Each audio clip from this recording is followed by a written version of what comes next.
नमस्कार प्यारे विद्यार्थियों, आप सभी कैसे हो। उम्मीद है कि आप सभी बहुत ही अच्छे होंगे और आपकी पढ़ाई भी बहुत ही अच्छे से चल रही होगी। और यदि अभी भी आपकी पढ़ाई में कोई कमी है तो आप पढ़ाई को बहुत सीरियस से लीजिए, क्योंकि आपकी एग्जाम फर्स्ट वीक मार्च से स्टार्ट होने वाली है। तो आज हम आपके लिए लेकर आए हैं समदूरस्थ से संबंधित एक प्रश्न है कि एक्स अक्ष पर वह बिंदु ज्ञात कीजिए जो ये दो बिंदु दे रखे हैं। एक बिंदु है जिसके निर्देशांक 2, -5 और दूसरा बिंदु है -2, 9 से समदूरस्थ है, अर्थात समान दूरी पर है। अब देखिए, इस प्रश्न में पूछा है एक्स अक्ष पर, तो एक्स अक्ष पर अपन किसी भी बिंदु के निर्देशांक लेंगे तो वहां पे बाई का मान 0 होता है। तो अपन ने मान लिया कि माना कि एक्स अक्ष पर वह बिंदु है पी, कोई भी पी जनरल बिंदु मान लिया, उसके निर्देशांक हो जाएंगे एक्स, बाई, क्योंकि एक्स अक्ष पर बाई का मान 0 होता है। अब ये बिंदु इन दोनों बिंदुओं से समान दूरी पर है, तो पहले बिंदु को नाम दे दिया अपन ने ए और दूसरे बिंदु को नाम दे दिया बी, जिसके निर्देशांक ये है। अब चूंकि पी बिंदु इन दोनों बिंदुओं से समान दूरी पर स्थित है, इसलिए पी की ए से दूरी जितनी होगी उतनी ही पी की बी से दूरी होगी। समदूरस्थ की कंडीशन यही होती है, वही समान दूरी पर है। तो डिस्टेंस फॉर्मूले से पी बिंदु की ए से दूरी निकालेंगे और उसी के अनुसार पी बिंदु की बी से दूरी निकालेंगे और दोनों बराबर होनी चाहिए। तो पी बिंदु की ए बिंदु से दूरी ये हो जाएगी x -2 का होल स्क्वायर, अंडर रूट है पूरा, अंडर रूट x -2 का होल स्क्वायर प्लस 0 -5 का होल स्क्वायर। ये पी बिंदु की ए बिंदु से दूरी हो गई x -2 का होल स्क्वायर प्लस 0 माइनस सूत्र में है और -5 ये, तो इसका होल स्क्वायर बराबर पी बिंदु की बी से दूरी, तो पी x माइनस और -2 है, x -2, इसको मतलब कांस्टेंट कर लेंगे, x -2 का होल स्क्वायर प्लस 0 -9 का होल स्क्वायर। चूंकि दूरी सूत्र ये होता है, दूरी सूत्र d बराबर अंडर रूट x1 - x2 का whole square plus y1 - y2 का होल स्क्वायर, या फिर इनको अपन एक्सचेंज करके भी लिख सकते हैं, x2 - x1 का whole square plus y2 - y1 का होल स्क्वायर। तो दूरी सूत्र से पी ए का मान निकाल लिया, पी बी का मान निकाल लिया। अब देखिए यहाँ पर पूरे पर अंडर रूट है दोनों तरफ, इसलिए दोनों ओर वर्ग कर देंगे, दोनों ओर वर्ग करने पर, अब ये अंडर रूट है पूरा, इसका पूरे का वर्ग करेंगे तो अंडर रूट भी हट जाएगा और वर्ग भी हट जाएगा।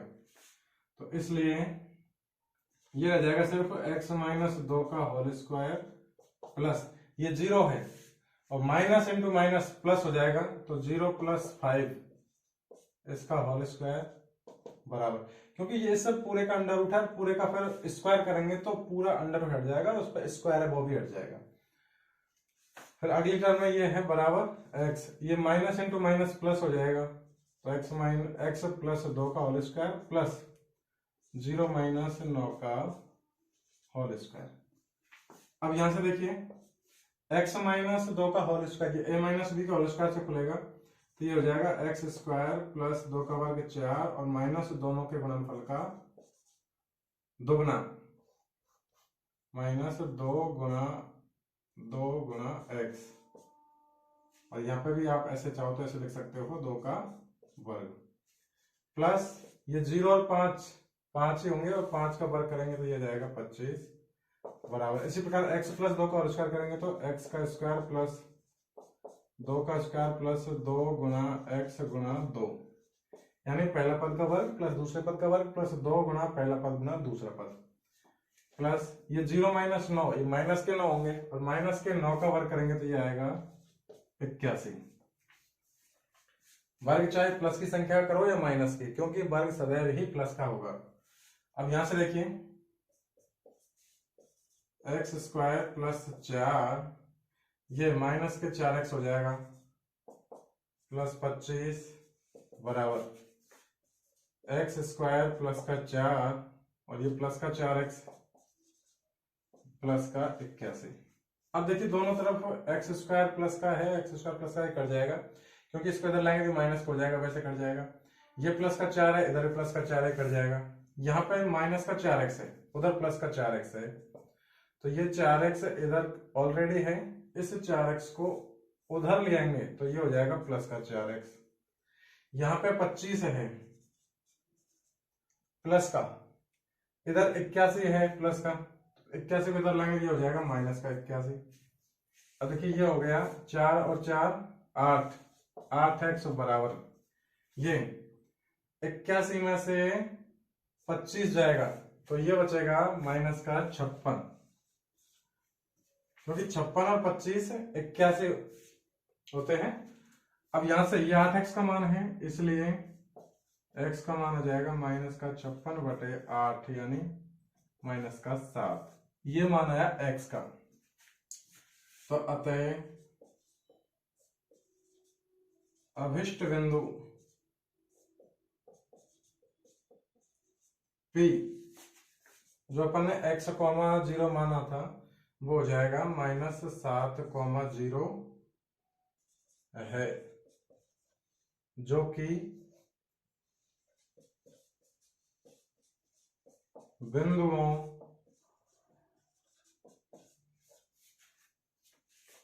जो अपन ने A माना था पहला बिंदु 2, -5 व B -2,9 से समदूरस्थ या समान दूरी पर एक समीकरण युग्म को हल कीजिए। अब देखिए यहां पर लिखा हुआ था ग्राफीय विधि से हल करना है, लेकिन जो नया सिलेबस है 2023-24 का संशोधित, उसमें ग्राफीय मेथड और वज्र गुणन विधि वाला पोर्शन दोनों हटा रखे हैं। तो इसको अपन विलोपन विधि से और प्रतिस्थापन विधि से किसी से भी हल कर सकते हैं, इसमें यदि विधि का मेंशन नहीं कर रखा हो तो सबसे पहले इसको अपन जनरली विलोपन विधि से सरल करते हैं। तो पहला समीकरण है x - y + 1 बराबर 0 और दूसरा समीकरण है 3x + का 2y - 12 बराबर 0। ये समीकरण नंबर 1 और ये समीकरण नंबर 2। अब देखिए दो समीकरण है, इनको अपन को विलोपन विधि से हल करना है। विलोपन विधि से हल करने का तरीका ये है कि आपको दोनों समीकरणों में या तो x या y के कांस्टेंट मतलब कोएफिशिएंट सेम मिलेंगे, और सेम नहीं हो तो आपको सेम करने पड़ेंगे, क्योंकि यहाँ पे देखिए x का गुणांक 1 है, यहाँ x का गुणांक 3 है, तो ऊपर वाले समीकरण को अपन 3 से गुणा करते हैं तो दोनों में x के गुणांक समान हो जाएंगे। या फिर y का देखिए, यहाँ पे y का गुणांक -1 है, यहाँ y का गुणांक है +2, तो ऊपर वाले समीकरण को 2 से गुणा करते हैं तो y के गुणांक समान हो जाएंगे, चिन्ह विपरीत होंगे तो वो तो हो जाएगा। तो सबसे पहले अपन समीकरण 1 को 3 से गुणा करते हैं ताकि x के गुणांक समान हो जाए। तो समीकरण 1 को 3 से गुणा करने पर पूरा समीकरण बनेगा वो ये बनेगा 3x - 3y + का 3 बराबर 0। ये समीकरण नेक्स्ट हो गया 3। और ये दूसरा समीकरण एच उतार दो, 3x + का 2y - 12 बराबर 0। ये समीकरण 2 एच। अब यहां से देखिए 3x प्लस का है, 3x प्लस का है, दोनों में समान चिन्ह है तो घटाना पड़ेगा। समीकरण 3 में से समीकरण 2 घटाने पर, घटाने का मतलब इनका चिन्ह बदल देंगे अपन, जो माइनस का है वो प्लस का हो जाएगा, जो प्लस का है वो माइनस का हो जाएगा। तो अब ये 3x प्लस का है, 3x माइनस का, ये 3x तो कट जाएगा। यहाँ पर 3y माइनस का है, 2y माइनस का है, तो ये हो जाएगा -5y, और प्लस का 3 है और प्लस का ही 12 है, 12 और 3 15, तो प्लस का 15 बराबर 0। यहां से -5y बराबर आ जाएगा, 15 को अपन दूसरी तरफ ले जाएंगे पक्षांतरण करके, तो ये माइनस का हो जाएगा। और इसके बाद y का मान निकालेंगे तो -15 एज इट इज, y के गुणा में है या -5, गुणा वाली संख्या को पक्षांतरण करने पर भाग में ले जाना पड़ता है, तो ये -5, माइनस से माइनस कट जाएगा, 5 का भाग 15 में 3 बार जाएगा, अर्थात y का मान आ गया आपका 3। अब इस y के मान को आप किसी भी समीकरण में रख सकते हो, तो y बराबर 3 समीकरण 1 में रखने पर समीकरण 1 क्या है, x माइनस y, y का मान रखना है 3 प्लस 1 बराबर 0। यहां से ये माइनस का 3 है, प्लस का 1 है, तो ये हो जाएगा x माइनस 2 बराबर 0। और इसको बराबर 0 करेंगे तो ये माइनस का 2 है, उधर जाके प्लस का हो जाएगा, अर्थात ये हो जाएगा x बराबर 2। तो अतः x बराबर 2 और y बराबर 3।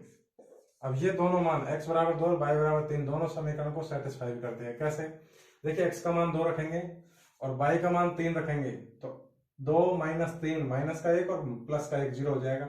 इसी प्रकार x का मान 2 इसमें रखेंगे तो 3 2 6, और y का मान 3 रखेंगे 3 2 6, और 6 और 6 12, 12 माइनस 12 0, अर्थात दोनों मान दोनों समीकरण को संतुष्ट भी करता है। अतः ये x के दो एग्जैक्ट मान हो जाएंगे। अब आपको इसी सवाल को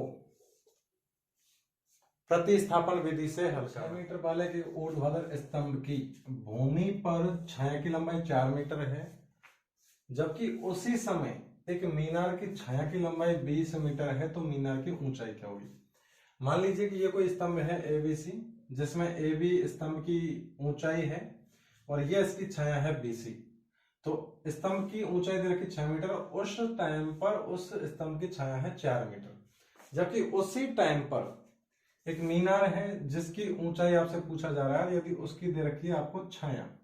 तो देखिए यहाँ पर ये समरूप वाली कंडीशन हो जाएगी, क्योंकि दोनों के समकोण है, ये वाले उन्नयन कोण सेम है, क्योंकि एक ही टाइम है, दोनों का समान टाइम है, तो उन्नयन कोण का मान समान होगा, तो ये समरूप त्रिभुज हो जाएंगे।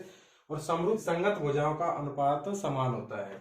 तो यहाँ पे चूंकि AB बटे BC यानी इस स्तंभ की ऊंचाई और इसकी छाया का जो अनुपात है वही PQ यानी मीनार की ऊंचाई और QR इसकी छाया का अनुपात बराबर हो जाएगा।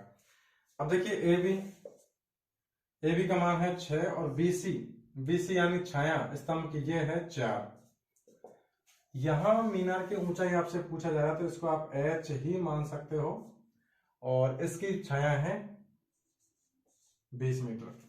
अब आप जनरली ये देख सकते हो कि यदि यहाँ छाया 4 है और यहाँ छाया 20 हो रही है, अर्थात छाया 5 गुनी हो रही है, तो ऊंचाई भी 5 गुना हो जाएगी।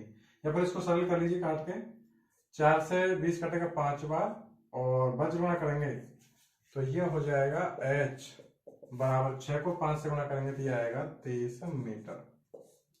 और H अपन ने माना है मीनार की ऊंचाई, अतः मीनार की ऊंचाई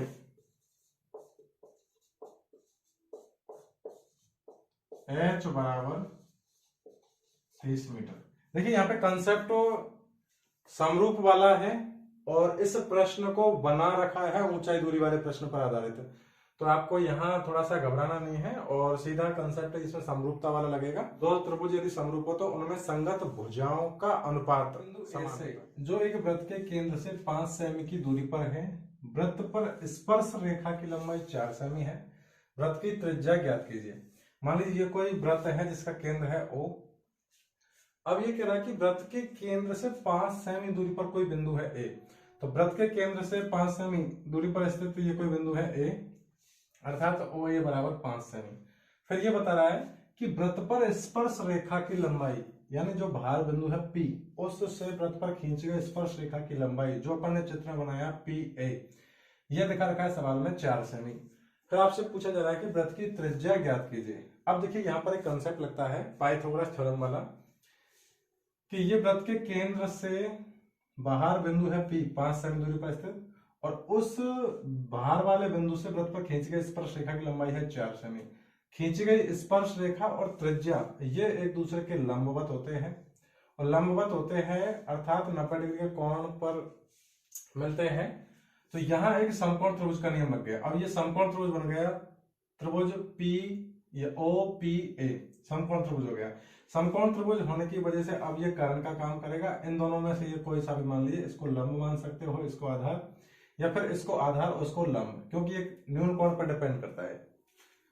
तो चूंकि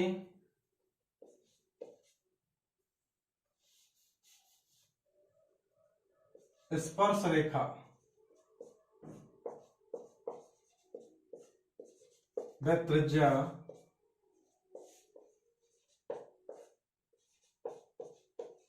परस्पर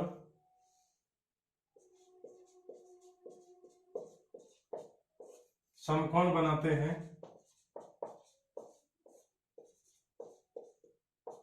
इसलिए OP लंबवत हो जाएगा PA के, इसलिए समकोण त्रिभुज